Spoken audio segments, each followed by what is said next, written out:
Cause I don't give a fuck what you say. Yeah, I'ma do shit my way.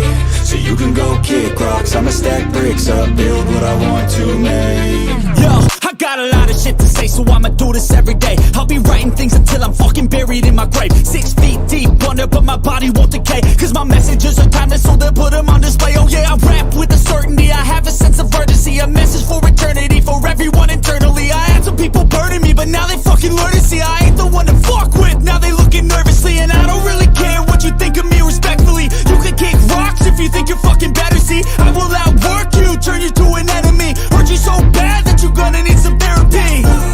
I got the motherfucking recipe. I've been cooking up hits, I'ma leave a legacy. You'll be looking small when you're standing right next to me. I'm 5'10", bitch, but I'm 10 feet Cause next I don't to me. give a fuck what you say. Yeah, I'ma do shit my way. Cause I don't give a fuck what Laird say. Yeah, I'm gonna do shit my way. So he can go kick rocks. I'm gonna stack bricks up, build what I want to make. Oh, my bad, guys. My bad. Sorry. I accidentally took over for the start of the show today. My bad. Hi, hey, Laird. What's going on? Hello and welcome in to the SorareData Football Strategy Show. I am Andrew Laird. You can find me as Lairdinho on Sorare, joined as always by Sean Newsham, PSU fans 2. I don't even know what we're talking about today after having to sit through that song. But man, you were excited, I'm sure. At least you finally allowed some fun to happen. I saw you on the Nellis show the other day, and I heard you say, I try to save my F words so that they mean something. I'm pretty sure when I say stuff, it means something. And you also said that you don't let your son listen to the show because of that. So I don't know your son's name. I'm going to assume it's Larry because Larry Laird sounds pretty funny. What is you don't have to tell me your son's name. We don't need to dox him, but we're gonna call him Larry Laird. So hopefully one day Larry Laird will be able to watch this and go back and be like, wow, my dad actually had fun for a change. My dad had fun once. Yeah. Once. He's gonna be like, when your son is like 18 and he's like, man, my dad's so lame. I'm gonna be like, true, but one time he had fun, and I'll show him this. Yeah, but Tuggy, how many times when I say it and then add you're a moron on it, does it also hit hard? Because I think it hits hard. It's the only thing I'm going to say is that song absolutely smacks. I'm not going to lie. I heard it the first time and I was like, oh my God, I think this might be Sean. And it's like the two of us were sitting here during the intro. And if you are late, just start over. But like, we were both like, it's a great beat. The video is absurd. We didn't show the video here, but anybody who wants to check that out, go nuts. Great song. I don't know if that's the, you know what, Sean, my original idea was to just play the instrumental and see if like people picked up on it. And I was like, it didn't make the point. And so I was just like, we just got to play that's not the whole song. I think it's a 3-minute song. It was only the first minute. But yeah, it just had to go. And so that's it. We've reached our quota though. No more. Yeah. I mean, Laird has already unfortunately told me that I'm suspended in like 3 weeks, guys. So in 3 weeks, I will not be here because of my suspension. It's like a deferred suspension to the future. Yeah, it's like what Ligoon does with their yellow cards. We have to have a meeting after this and to figure out. Sean will get 1 more week and then he's suspended. Yeah. Anyway, Alex Wilson had a question that I want to discuss right away because we were talking. I titled this "How Whales Build," and Sean was like, "I'm sick of the whale talk. Like, people don't want to hear this." So yeah, I need to. You can go back to it in a second. I need to voice this. So like we've had shows before where people are like, "Oh my God, we only talk about whale stuff." Blah blah blah. I literally never want to talk about whale stuff almost ever. Laird wants to talk about whale stuff. So whenever you guys think like, "Oh, Sean only talks about whale stuff. He is a whale." Yada yada yada. It is Laird, not me. I'm just sitting here, and Laird comes to me with a thing, and I'm like, can we not talk about this? And he's like, we're talking about this. I'm like, all right, fine. So I think what's funny is that you're like, I don't want to talk about these whale things. And you're like, let's talk about like lineup building. And then you're like, so I have Kimmich and Neymar and Messi, and then I don't know how to fit Mbappe in. And it's like, they just turn into, I'm just calling it like it is. But anyway, Alex, to your question, really the point of this conversation, and we actually got a few comments from a previous video asking Sean to go through his entire lineup building process. And Sean, how long does it take for you to make your lineups each week? At least a few hours. It's easier. It would. I'm willing to do it. By the way, guys, Laird doesn't want to do this. That's no. Laird. I just don't want to sit through it. Oh, sorry. Laird doesn't want to be there. Laird, yeah, I don't want to be there. Laird's fine with it as long as he's not there. So I called this How Whales Build because it was last night and I was just too lazy. But like fundamentally, and this is a conversation we've had before, it's a little different now because we have all these different thresholds and different, like what feels like 1,000 different contests that people can enter.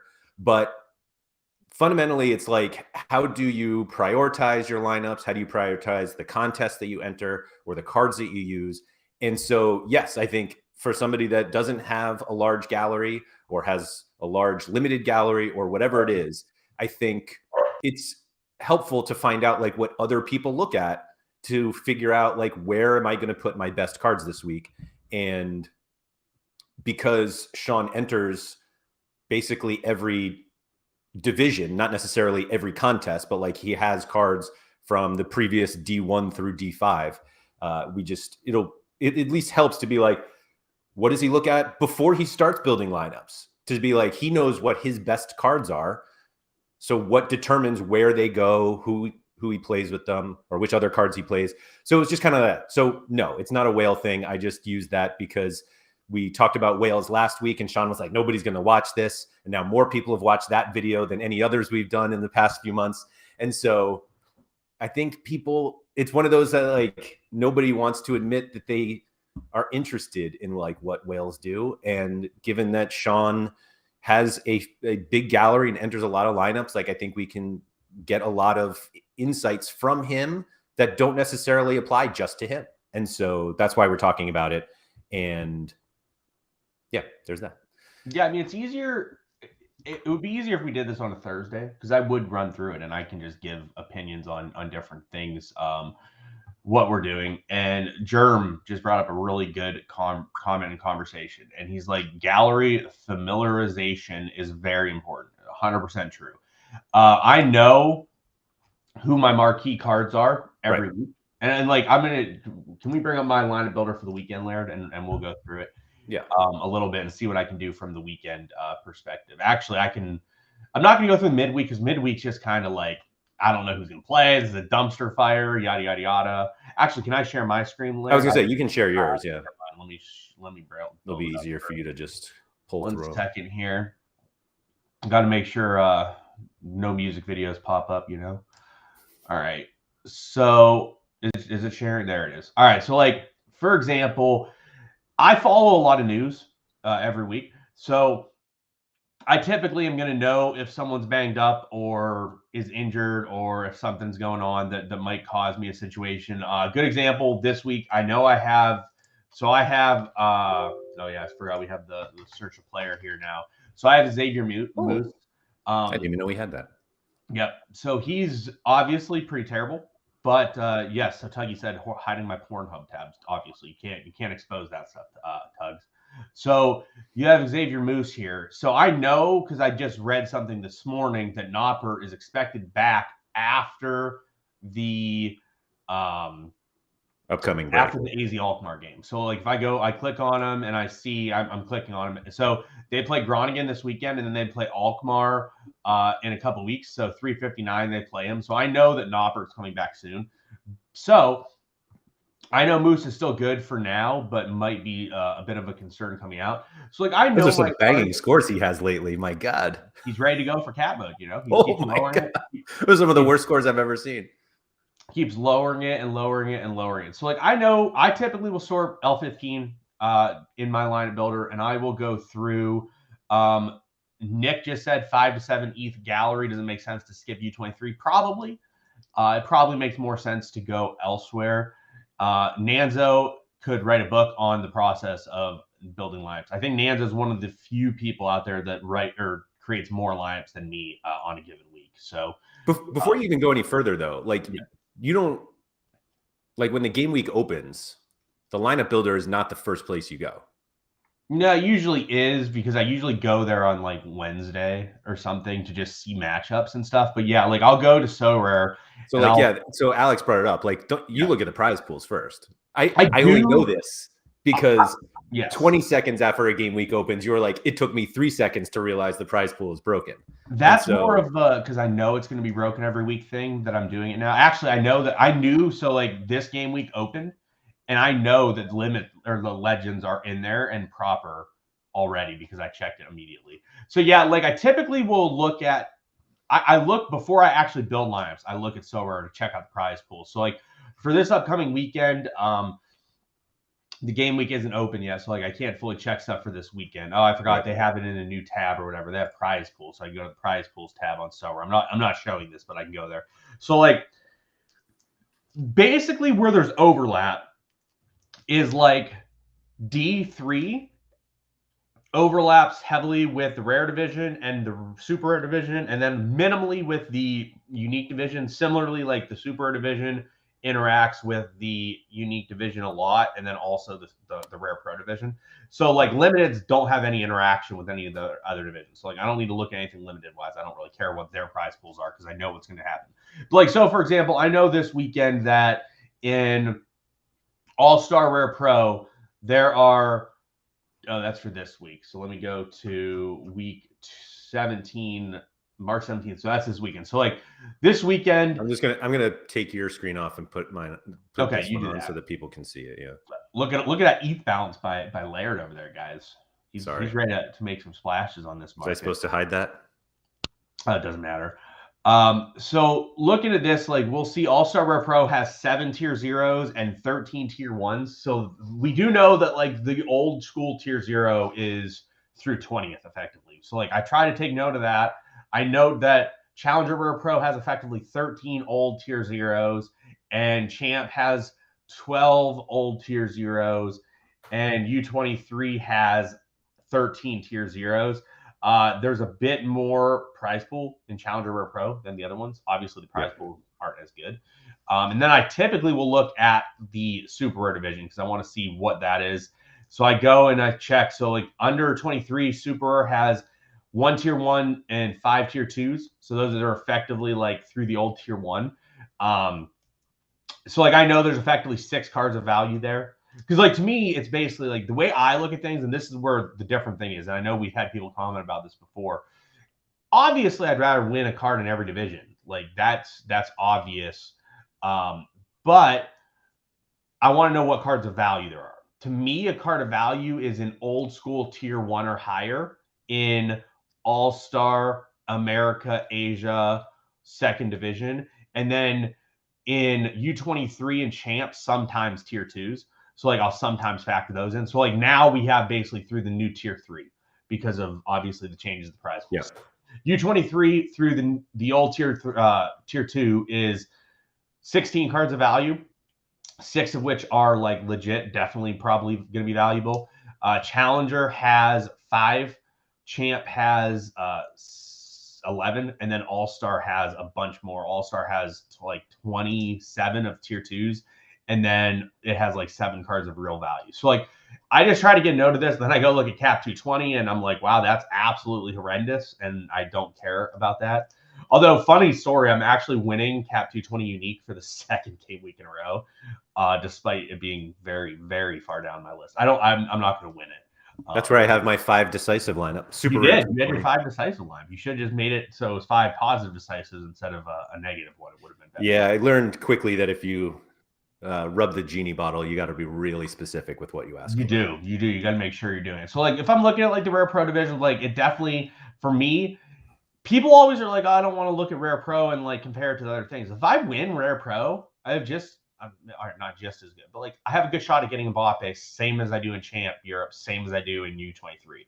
Like if I win Gas 3 and I win Champ Europe 3, I could easily get a better card in Gas 3 than I could in Champ Europe Rare Pro. Alex Wilson just said he's currently torn between prioritizing between 270 and Challenger at limited. So this is how I would factor in limited. So like you asked earlier, Alex, if you'd learn stuff as being a limited player instead of a rare player. The answer is yes, because we'll talk about it. So for me, the idea here is that you do want to win cards up tiers. Like you would prefer to win cards that are up tiers, preferably rares. Obviously, you're not getting any high-end cards here, and you're not getting like tier 0 rares or anything. However, you're still getting tier 0 limiteds. So if you look at Challenger Limited here, you're getting 12 tier 0s. Cap 270, you're getting 12 tier 0s, and you're getting 40 rare cards. So like if you're finishing the top 40 places, you're getting a tier 0 or tier 1 rare or tier 1 limited, and you're getting a rare card with it. And tier 3 rare cards at least have some value and can be solid. So the way that I would recommend this and tell you how I would do things is if you have a very, very good Cap 270 line, you definitely want to run it in Cap 270 because the reward pool at the top is definitely better than what you can win in Challenger. Do you agree with that, Laird? I do, but I'm actually more curious what you think of whether that lineup should just go into All-Star. So the answer is probably yes, because I think winning rare cards is still more important in this situation. But All-Star does bring in the additional factor of if you finish in the top 300, you're getting some ETH. The issue is that like at the limited level, you got to come top 36 to get $20 worth of ETH. That's not tons. I think I would rather be getting a tier 3 rare card. I think you'll get more value out of it than you would in this situation in All-Star. So for me, I would probably rather go into the Cap 270 mode in limiteds, and then I would go into All-Star, then Challenger would be the way that I prioritize that typically. But another caveat being, this is more so for weekends when everyone's playing. If during midweek you have like a stack, like let's say midweek you have like a Benfica stack, and like there's like 6 Challenger teams playing, and they all have awful matchups except for Benfica, and they play Bruges, and you're like, oh, this is a great spot. I think it changes your ideas and your thought process. Because like I have a decision I had to make for this midweek of, do I run a priority lineup in All-Star Division 1 or do I run it in America Division 1? I still haven't made my decision on what to do, but like I've looked, like Vancouver, I don't know who Vancouver plays. Like Vancouver could rotate everyone. LAFC could rotate everyone. Philly probably plays a more mainstream lineup here, but not fully. Nanza, where are you running your Philly stack? So just for everyone else's sake, not mine at all, where are you running your Philly stack in this D1? But there it is. That's typically how I would look at things with a limited perspective here. I also want to touch on this question from SorareData. It says, does anyone else look at the number of entrants and calculate percentage to win? All-Star is 400 cards, 4,000 entrants is a 10% chance to win versus Cap 270. I don't look at that at all, to be honest. So, and what we have seen, like we used to do a graphic every week that showed like the number of, this was back when there were thresholds in All-Star, because the number of entrants in All-Star was so high, but there were a ton of lineups there that like really would never really compete for a card, but they could compete for threshold.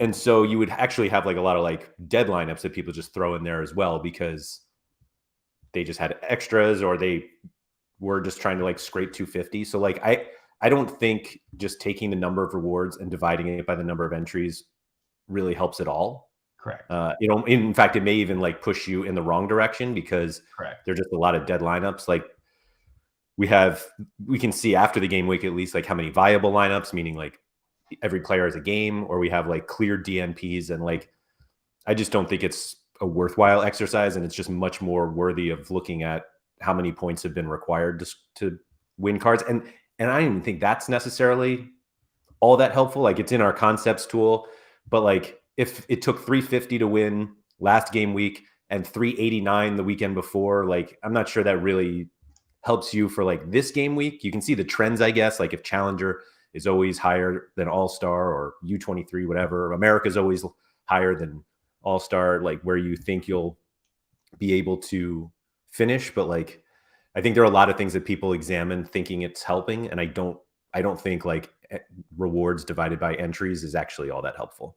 Yeah, I tend to agree. I mean, look, you have an idea.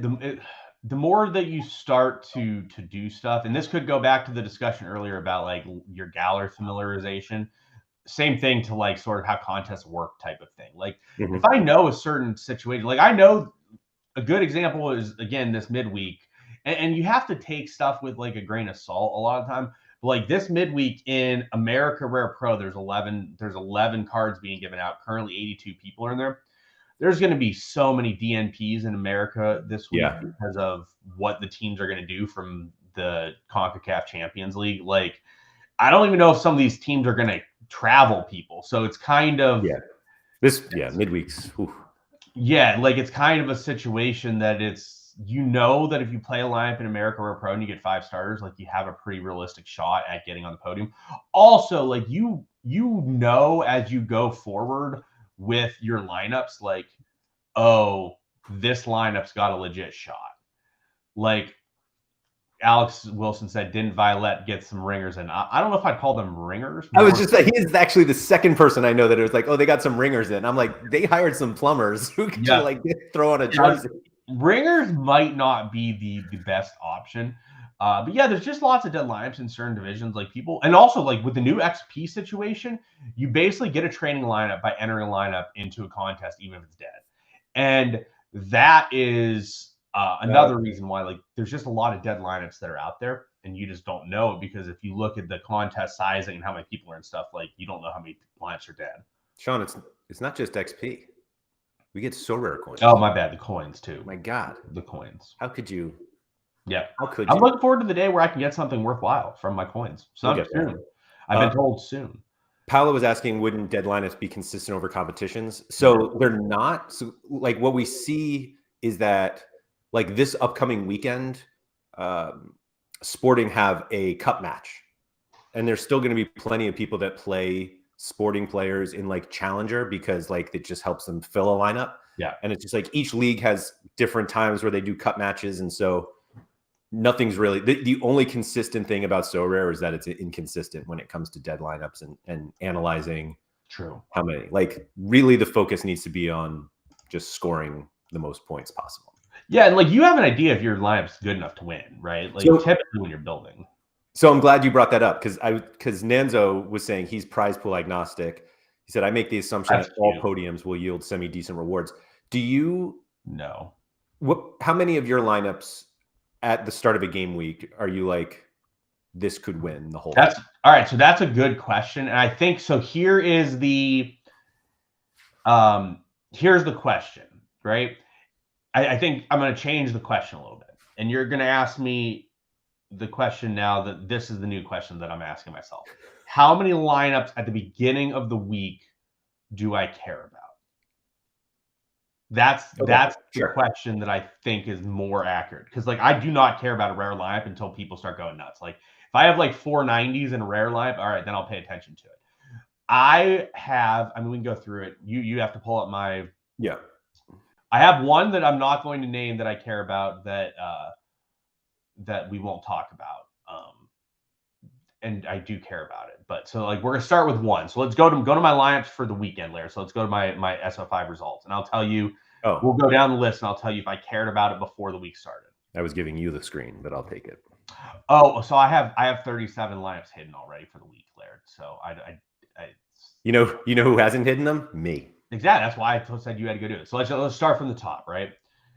All right. So I do not care about All-Star Rare at the start of the week. I'm not paying attention to that. Were you surprised at how quickly Cecinia's stats came in this week? I was, actually, because they were up, I think, when I woke up Sunday morning. They were like, I saw it and I was like, oh. Did all K-League come in? Because I honestly don't even know. He's the only one I cared about. Okay. So anyways, did not care about that. Cared about my All-Star Rare Pro. I was also tilting my face off when Wellenreuther conceded to Volendam because they suck, and I don't know how you concede them. So that's 2 lineups I care about. All right. I care about All-Star Super Rare, so that's 3. Wow, look at that one. I cared about All-Star Unique, so that's 4. So the unique lineups, though, like they're just there, right? Like they set themselves. I believe they set themselves, sort of. Like I have stacks that sort of set themselves, et cetera, et cetera, et cetera. And so we're at 4. All right, keep scrolling, Laird. I do not care about Cap 220 Limited. I was going to say, is it fair to say you don't care about any limited lineup? Yes, I do not care about any limited lineups. Any lineup that has limited in, I do not care about. And do you care about any capped lineups? Yes. Okay. Oh, yes. Okay, yeah. All right, I'll get it. Yeah. So 220, no? Nope. Do not care about that. Do not care about Cap 220 Super Rare. Didn't even play Cap 2. Oh, no, never mind. Sorry. Yeah. No, I played. Oh, look at you. I didn't care. I don't really care about Cap 220 Unique. So the funny thing about this lineup is it started with Blackman and McKenny. Those are the first two off. So I was at like 60 points. I was like, yeah, that's dead. So like, I'm not going to say I don't care about it now. Like, obviously, like once Bond ripped 100, I knew that if Koneko and Metus each got a decisive, I probably have a shot to get a card. But like, again, I got tier 3 limited or tier 3 unique last midweek, which would be the same thing I went here. And it was like a card that is just not, it was Joe Scally, which I was actually really happy about. I was pumped about it. But I just like, it's probably worth like a half an ETH or so right now. So like, you just can't really win anything worthwhile there per se. All right. Don't care about Cap 240 limited. Did I hit my threshold there? Did I hit it? I did not. Do not care about Cap 240 rare. I do obviously want to hit the threshold, but I don't care much about it. I care about 240 super rare. Me too. And I did hit it. I care about Cap 240 unique, so we're at 6. Oh. So that's wild. This lineup didn't reach 240. Yeah, I know. You saw me ripping it like a 90. Everyone else was just horrendous. A Rocky, yeah, it was weird too because I had to play a Rocky versus Usami. It was a weird situation. This week I had like a lot of players that played each other. Yeah. All right, so we're at 6. Do not care about Cap 270. I do care about Cap 270 rare, and the reason is the prize pool is quite good if you can get at the top end.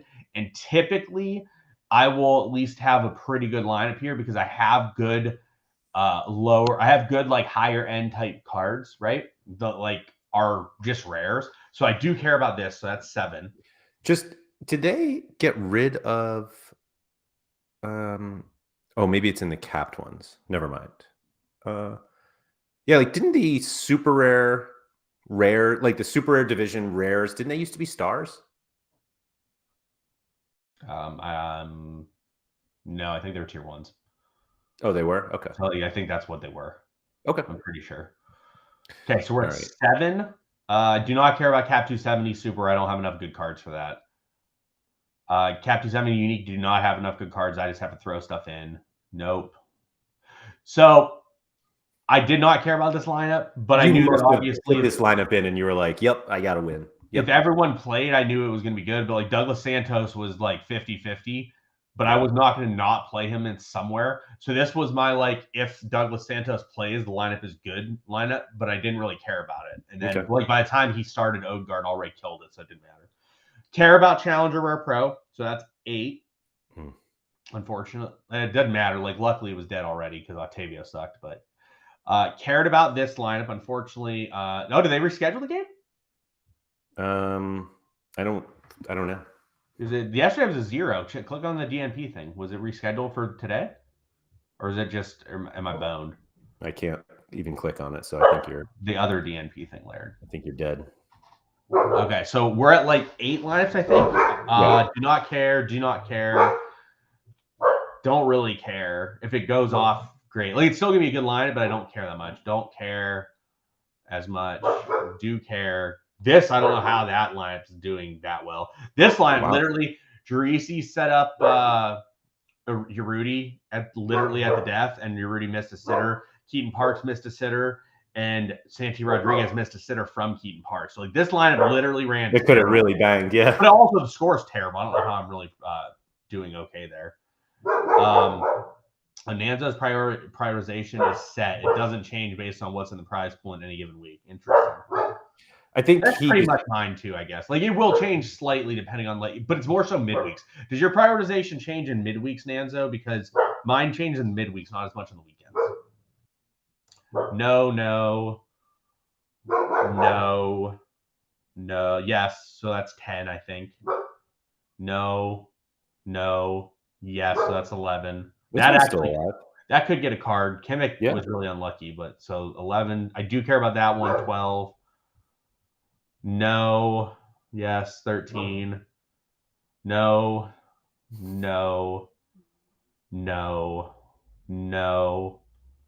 I love that you have a Mbappe and you're like, nope, don't care. It's a bit of a matchup. I preferred playing Jesper Karlsson. He outscored him. Yes, that's 14, I think. Yes, that's 15. So like I can't go. This is basically My week, so I think I had 41 lineups this week. I care about 15 of them going in, and I think they legit have a good shot to get a tier 0. Yeah, I don't care about 15. I have 15 of them. Like, I care if they start off hot and like it's like, all right, I'm in a chance here. And then I don't care about like 12 of them. Like, even if they're in play, I'm just like, whatever. I'm not really super interested in. But so yeah, so I guess we can go more. But I feel like that's more results over process. Like, do you actually care about any of these rare lineups before the game week? No, I said that. I don't care about any. I care about rare. Cap 270 rare is the only rare lineup I care about. So you seem to have or how do I phrase this accurately? It seems like All-Star Rare Pro in most weeks is the one that you want to win the most. It's U23 Champ. It's U23 Rare Pro, Champ Rare Pro, or Gas Rare Pro. Those are almost always the 3 best lineups. And what to an makes extent, you... but like Champ fills itself, sort of. But I mean, you could play those guys in All-Star. Yeah, but like usually I have comparable guys that I can play in All-Star instead. Like Malcolm, for example, like I could have played Messi, but I had Malcolm, right? I couldn't play Kimmich because I had to play super or mids. And like I could have played, I don't even have a good champ defender, but like, so like I have good Geertrida. So like the rares, like, look, these are my super rares in champ aren't as good as what they are elsewhere. And then the rares, like I can play like Malcolm or Tadic over Messi. Like they're going to be very similar or better on most weeks. Yeah. Trying to see your champ Europe. Did I skip? Oh no, here we go. No. And it has a shot this week. Sure. But like, so typically I would run like Donnarumma, Marquinhos, who's been horrendous. I'm not going to lie. Hearing you talk about Cap 270 is a little jarring. Cap 270 is a decent prize pool. I don't remember how. It's okay. It's a good prize pool. I still prioritize the All-Star Rare sometimes. Like I think I prioritized All-Star Rare to some extent this week. Because if I get top 100, like I definitely, or last week I did. Last week I prioritized All-Star Rare. Yeah. Go look at like last week. The last week I ran some pretty good cards in All-Star Rare, I think, because I wanted to, like, if I can hit top 100, get some ETH out of it, like that's really strong. Yeah. So like last week, like Bakastatus was a really good card. Gil was a really good card last week. And same with Geertrida. So like I sort of prioritized All-Star Rare a bit last week. Yeah, for sure. I really blast people for playing Cap 270. I don't think I did. Did I? Yeah. You blasted like any capped situation. I think the response was basically, if you're going to play cap, if you have a really good Cap 270 lineup, like why wouldn't you just play All-Star? Because no, I said if you had a really good Cap 270, played in Cap 270. You say that now, yes. I think I said that then too. I definitely said if you have a Cap 220, like who cares? Because that I'll give you that one. So bad. Yeah. Like you, like literally, like I know we can't all have 5 decisives in our Cap. I know it was bad because you weren't even bitching to me about Joao having a negative decisive that much this weekend. No. And if you cared, like moderately, you would have been in my DMs all day bitching about that result, like for days. So the only reason why that happened, I'll pull this up for everyone who doesn't know. My 5. So Castro Montes and Escayo hadn't played yet when Joao had his debt. So like I was like, oh, this lineup's dead because of Joao. But like I still had 2 cards to go. If he was the last card and he did that and he pulled this shit, I would have absolutely lost my mind. That's actually pretty exciting for you, by the way, on S Joao, because I think he's pretty much locked in as the starter. He's better than Bellerin. So I think he's like pretty much like the guy right now for them at right wing back, which is no, okay. Bellerin's hurt. That's the only like. Yeah, but I don't know if he's not like ahead of Bellerin anyways. I mean, Bellerin sucks. I can't believe that they. Bellerin just isn't a good fit. He doesn't make sense on that team. I'm not saying S Joao does either, but yeah, that's nice. Fernando does not change in the midweek. So to be honest, I almost played Escayo with Coates and Adon this week. So like really, Laird, why we were asking these questions, we wanted to know where Nanzo was playing his Philly stack, and we got the answer. Nanzo is playing his Philly stack in an American D1 this week. Which for me, last week, so last midweek we each had a Philly stack, but I destroyed Nanzo because I had Jack Elliott as my captain. We literally had a 1v1 at captain. I had Jack Elliott captain. He had Gazdag at captain. Gazdag didn't play. So I smashed Nanto and got like 5th for no reward. This Sorare strategy comment, it's telling that rare pros are priority over super rare comps. My takeaway is rare pro is probably a much harder comp category to win if you only have a handful of super rares to choose from. That's definitely true. Yeah, Rare pro so is really like, hard. so the reason Sorare strategy that's the case is because super rare division sucks. Like I don't really have.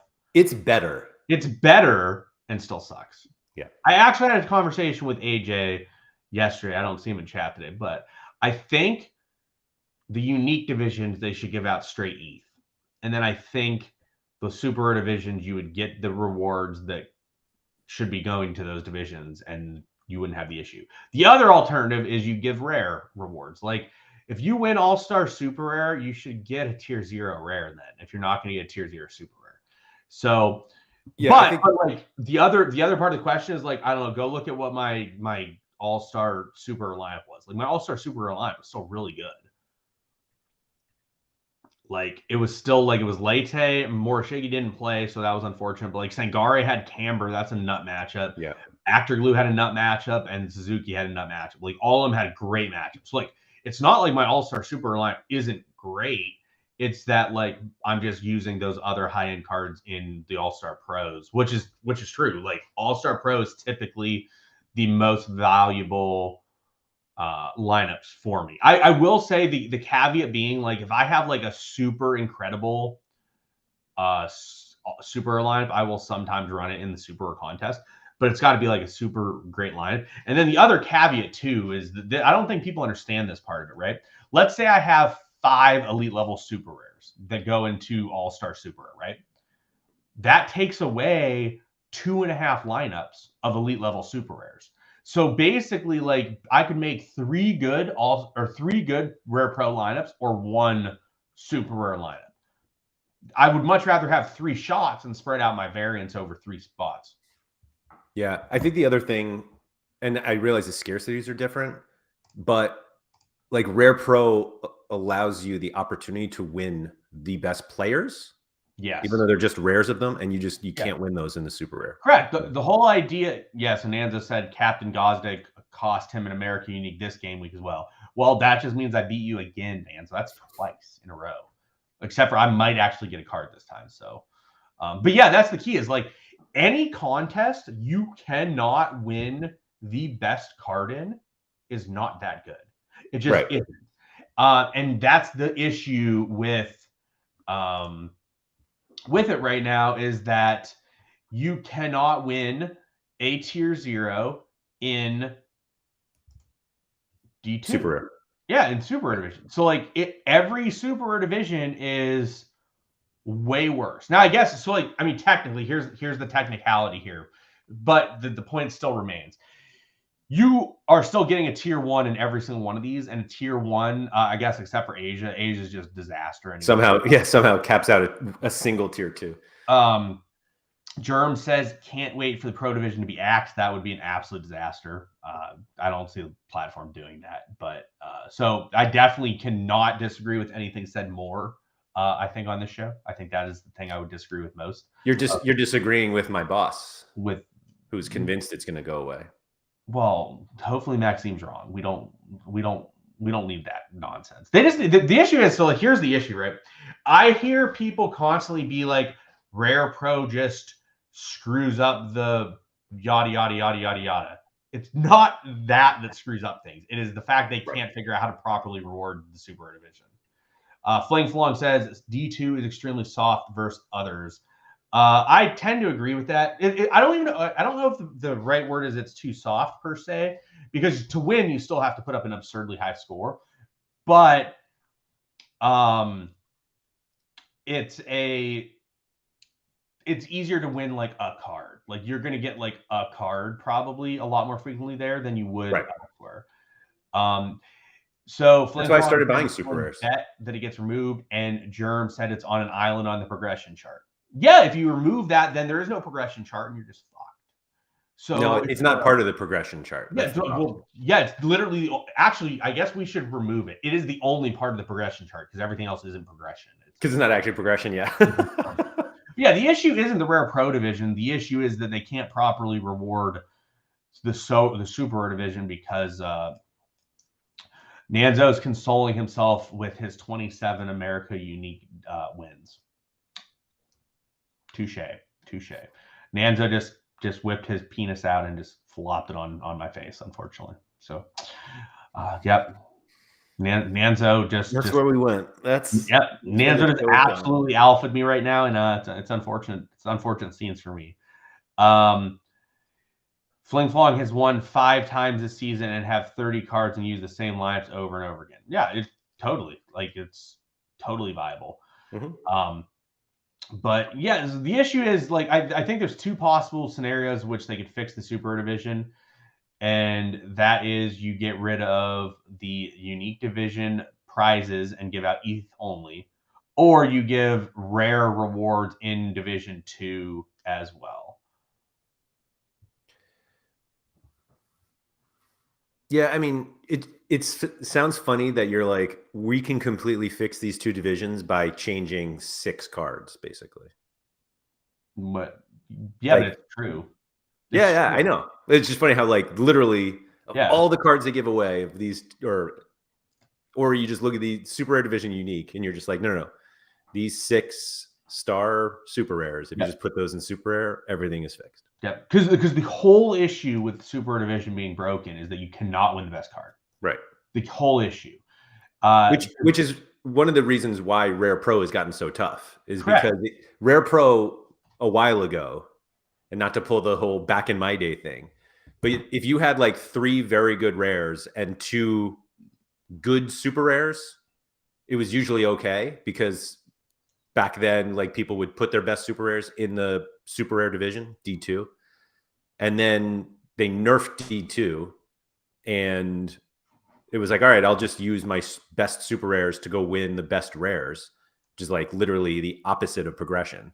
Yeah. And that's why Rare Pro gets so difficult, and like why the super rare division is basically like the softest one in quotes, because I mean, there are still elite super rares in there. Don't get me wrong. Like there are still really good lineups in the super rare division, but like I have more success in the super rare division than I do in Rare Pro, and I have like pretty good rares and super rares to play in that division. Wow. You just have no success anywhere, though. So Barry and Laird. Unfortunate. So Flame Flag just said Rare Pro's a joke how hard it is. I don't know if that's RIP Laird. I don't know if that is totally true. Like Gator Guy, Gald Guy, my bad, Gald Guy 231. He got a star, and like a new star, I guess not a new star anymore, but like he got a top 25. He's got it like 6 times on a weekend in like the last 2 months. So like I don't know if it's the fact that Rare Pro is that hard. You just have to do it correctly. You're saying like he had these garbage lineups. Like he doesn't have garbage lineups, but they're not like super expensive. The lineups he was running, like he was running like Robin Proper. I mean, we know Proper's my boy, but like Proper super rare is like 0.3 or 0.4 probably. No. And he sucked early in the season, but he's been smashing for like the last month and a half. And so like Gald Guy had different cards that won it all the time, but like I'm not saying his cards weren't good cards, but like they're not cards that you look at and be like, that's a cheat code card, right? Like he's not out there running Alex Grimaldo, and he's not just sitting there like rolling over Grimaldo and winning a Gas Pro, like a Gas 3 situation. I do agree with Fling Flong that I do think you can get higher end stuff easier. So Parapress said going from playing rare comps to straight super comps without a bridge is too costly. I agree with that to an extent. Caveat being, if they actually made the super division interesting and viable, it would make it more reasonable that people go from that. But that is definitely a issue. And then Sam said that it's extremely tough with the bridge and All-Star Rare Pro is impossible to make much of a dent there. I disagree with that. I think you could have lineups in Rare Pro and not spend heaps and heaps of funds on, and you're going to get results in Rare Pro. And he said the actual bridge is the super kickoff. That is literally not a bridge at all, Sam, because it is so bad. The reward pool there is absolutely atrocious. It just like it's like a bridge to like the basement. Like there's no bridge there. I can't even see it because I can't play it. I think the difference though is that like the All-Star Rare Pro, or it's not All-Star, Rare Pro is supposed to be the bridge between rare and super rare. And the problem is because the super rare division isn't that great. Yeah. It's like harder to compete on the bridge than it is on the other side. And so if they made super rare more enticing, then those better cards, the better super rares move to that division. Like it's easy to put a lineup into Rare Pro. Yeah. But to like win consistent rewards, you now have to be really, really good. And so like I'll disagree with you that like it's viable, like it's easy. Not you didn't say it was easy. Yeah. But I think it's much harder to win in Rare Pro than you're letting on.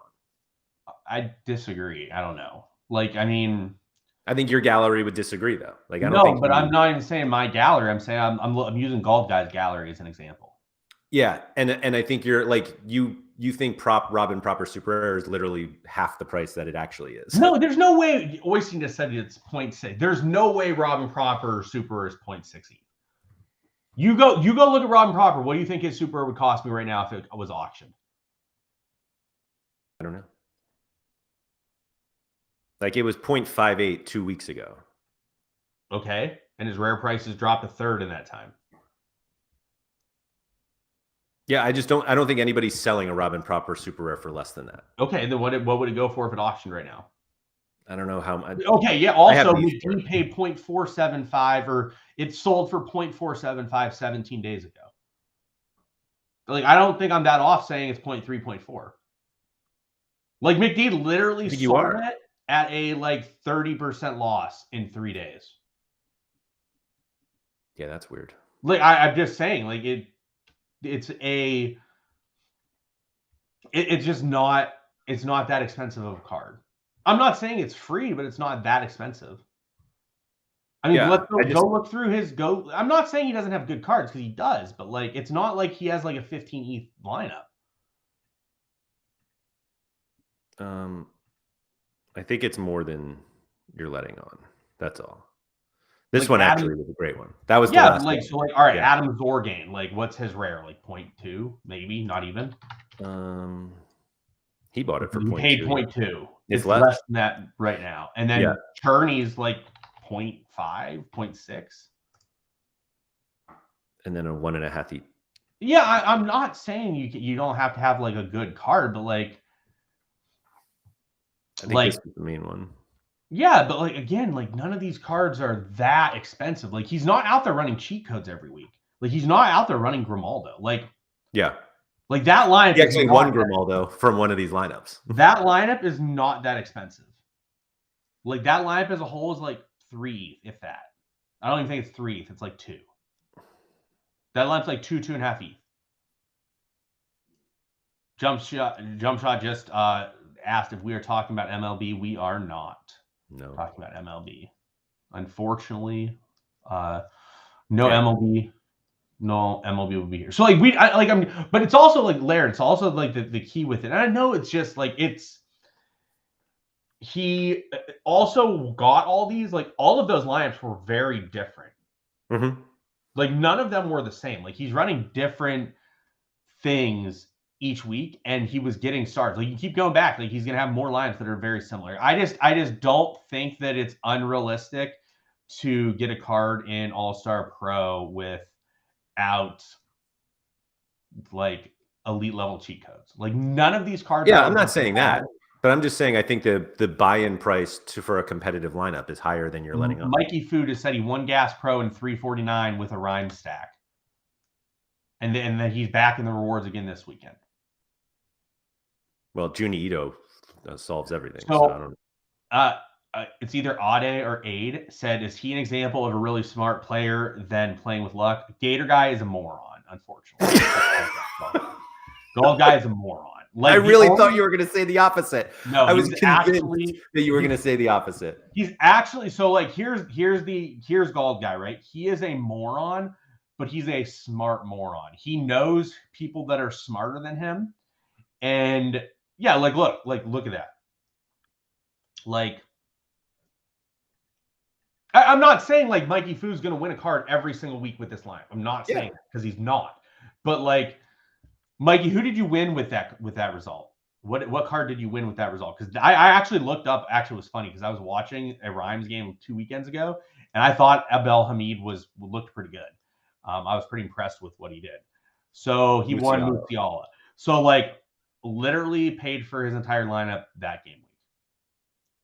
And I'm not saying that you're gonna win every week with that, because you're not. Like, he's not gonna win every single week with this lineup, but he did that week, and that lineup probably costs 1.5 ETH, 2 ETH, probably 2 ETH, because Diouf's 0.7 or something. Because I know that because I sold him last week. Well, actually, like 23. Yeah, I actually like him too. Let me see how much a Joao Mario rare is. Oh wow! Seeing Joao Mario, you mean the best player on the platform is surprising to you?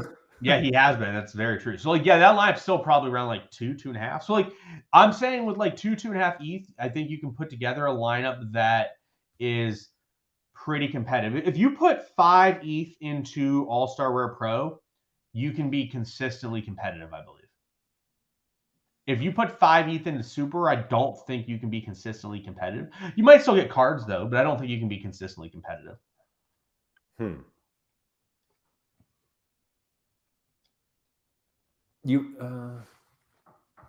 So how are you looking at that? Like, you're saying you think you like star reward, right? Well, if I say that, star rewards in Super, right? Yeah. SorareData said, would whales value super comps more if collectible, unique-ish cards were given out? League champions cards, in theory, would increase. I will say yes. I know you're saying no, but I'm going to say yes, because I know whales that like Bellama cares about that type of stuff. He enjoys it. I know Niftio cares about that stuff. Like, he cares about it. I know YNWA cares about that stuff. I know AJ cares about that type of stuff. So I'm not saying it would definitely be the case, but I do think, to be honest, I've thought for the last 2 years they make a mistake by not doing like a Champions League game week 1 team of the week and give out, like, sell a rare of that player or something. Like, I think that would be something that would be pretty interesting thing to do that they haven't done. Do you think that like stays interesting though when like they have one every week? Yeah, because it's always like, if you have something different every week, is it that different anymore? To an extent, yeah, because it's still like, it might be a memorable thing where like you had a great game week and you won that game week, so you have this card to represent you winning that game week. So maybe I don't care. I don't care that much about the collectibles. The collectability to me is not something that's interesting, but I do know to some people and some whales it is. But so I'll say that I think if they were offering things that were really collectible, you would prioritize them, not because you want them, because you know other people would want them. Correct. Like, imagine if I won like a Virgil van Dijk special edition whatever card. Yeah, literally whatever. YNWA is probably going to be interested in that card, and I'll probably be able to get a marked up price point on that card. So like, I don't know. I'm just saying, I don't think the rare pro division is totally difficult to get a result in. Obviously you need to get really good scores, but like, I mean, at this point, what division do you not need to like rip like a massive score to get cards on the cap weekend? 220. You still have to put up a good card. What do you need to cap 220 this week for reward? I'm curious. Cap 220 rare, Laird, not super rare. Oh, well, I was talking about super. I don't care about. Yeah, I'm not talking about. Here we go. To get, it's 265. 275, 265, 265 to get a card, which is probably like, which is a tier 5 rare. 330 on XP, 300 on X. Yeah, probably like 320. No XP.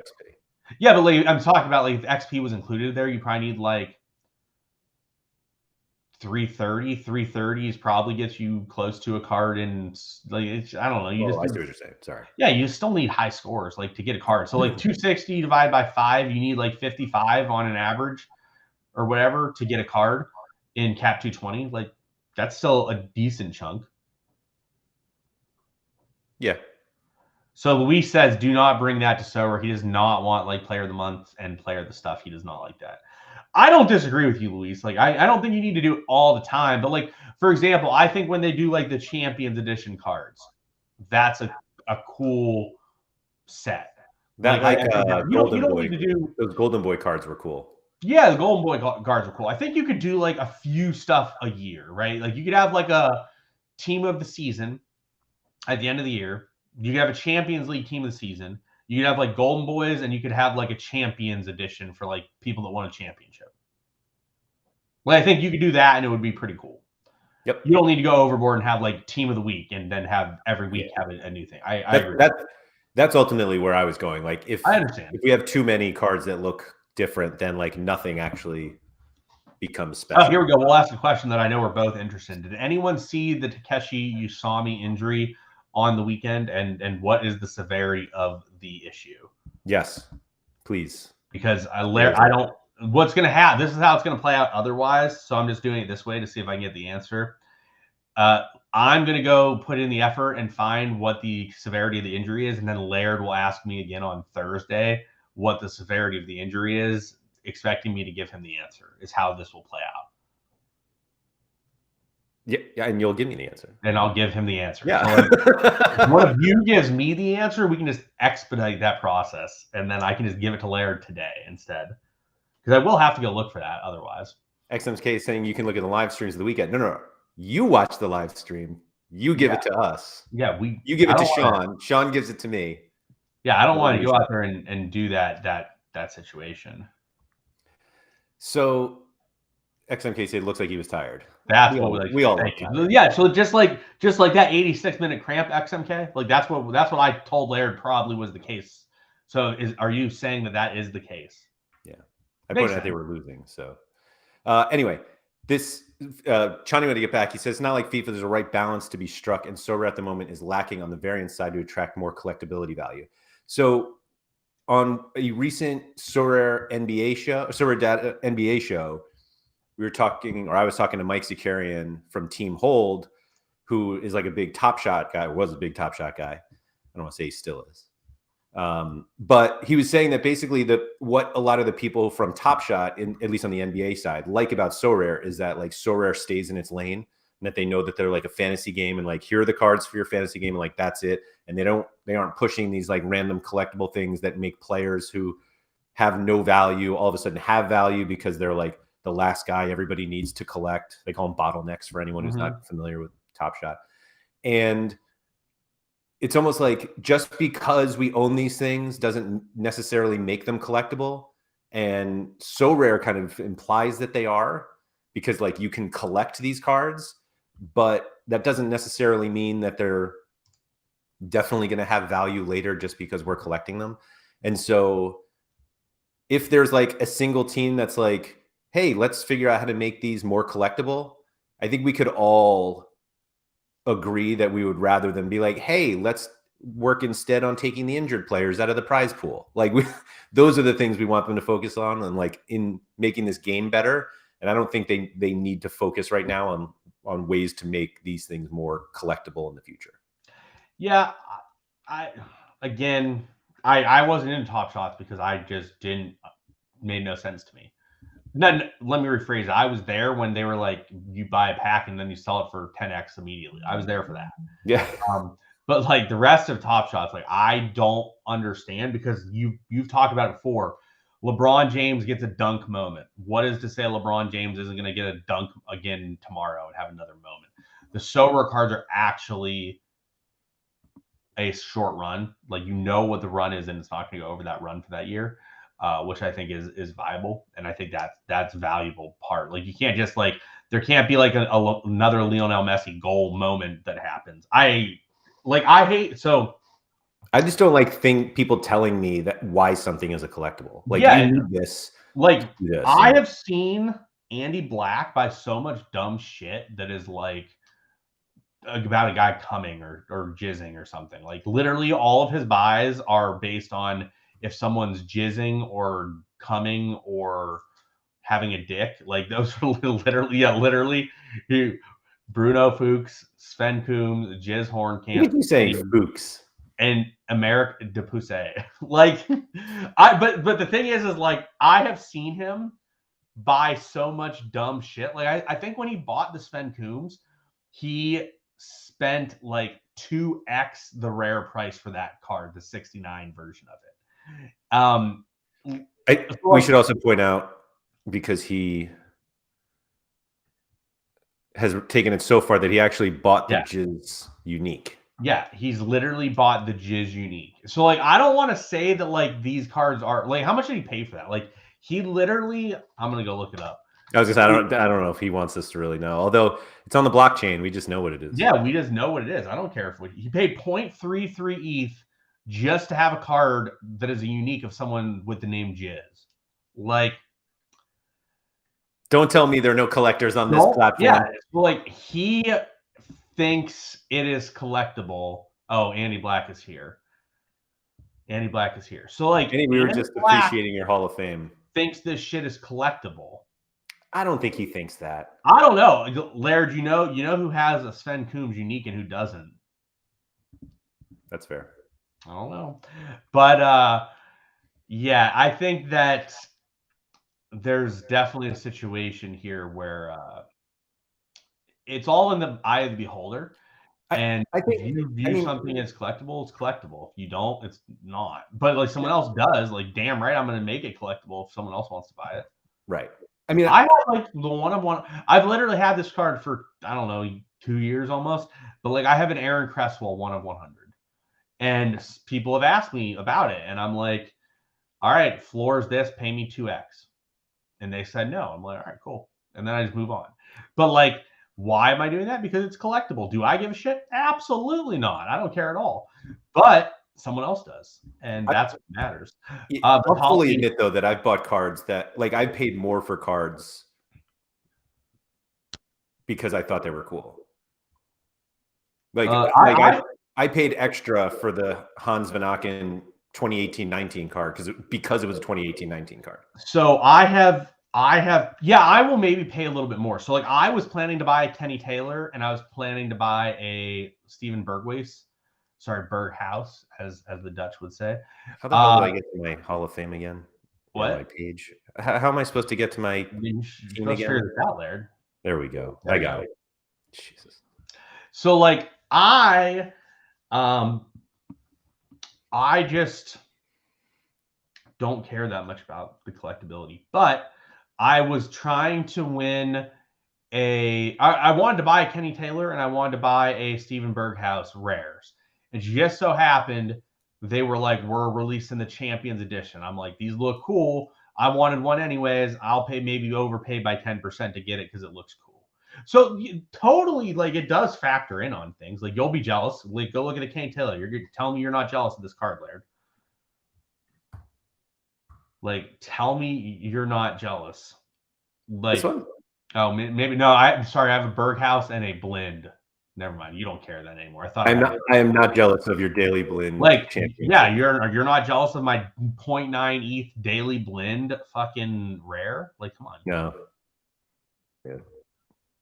Like, see, Germ's out here selling Andy Black on a Wouterburger card because he knows that Andy Black is all about the cheeseburger logo on the site. If Germ was smart, he would go have one and make sure that he gets a profit out of that. But like, that's the thing. You got to know who you're playing into. Like, I know who is interested in collectibles on people. I know who doesn't care about that stuff. Yeah. I don't know. I think. Do you think Andy Black has the lowest maturity level of anyone on the platform? I was going to immediately say yes, and I thought about it, and I'm still going to say yes. Okay, fair. Jimmer's a tough competition, but like, yeah, it must be a St. Louis thing. Must be a St. Louis thing. St. Louis invented immaturity. Yeah, it must be. Yeah, St. Louis invented immaturity. There you go. Along with everything else they invent, which is literally everything, apparently. Everything else. Hey, no. Chani said Haber Shirley with his memes and gifs. I watched Haber's video the other day. If anyone did not watch It's Haber's video from the other day, go check it out. He completely rags on the guy that was bitching about it being hard out here, and it was pretty freaking funny. I'm not gonna lie. I think that there is a certain level of maturity in understanding Haber's memes and gifs.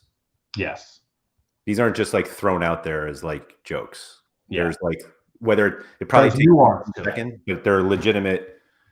You got to think of it, and you're just like, that is really funny. Yeah, there's like a nuance to his stuff. Like you have to absolutely. Think about it. Whereas Andy Black just throws out dick jokes and just like, laughs hysterically. Also funny, but just not the same. Exactly. Like it's a good situation. Yeah. Next like, week we're talking about how whales joke. Yeah, I joke pretty well. I'll say.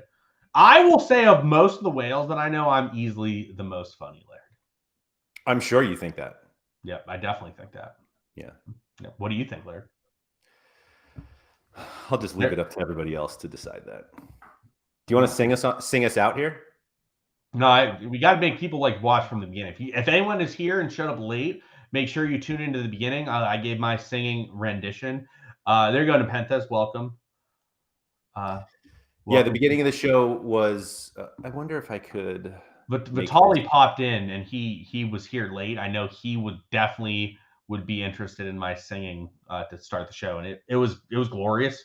I may think highly of myself at certain things. Singing is not one of them. I definitely am tone deaf, 100%.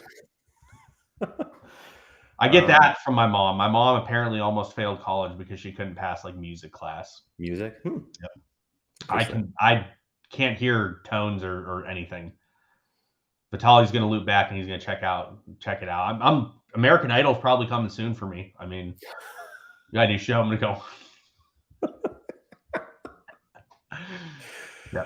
Thank you to everybody who has joined us live. We're going to be ending soon, so you can easily go back to the beginning of the show. I don't think this video is going to play on the way out, but if it does, then you can enjoy that there. So if you guys haven't hit the like button on the video, if you could please do that. If you haven't subscribed somehow to the SorareData YouTube channel, please do that as well. I'll be back later this week with Maxime for office hours. Sorare Andrews will also be going on probably Thursday. Rabbit hunting will be back, and the NBA show will also be this week, so check that out. So yeah, thank you everybody, and yeah, good luck.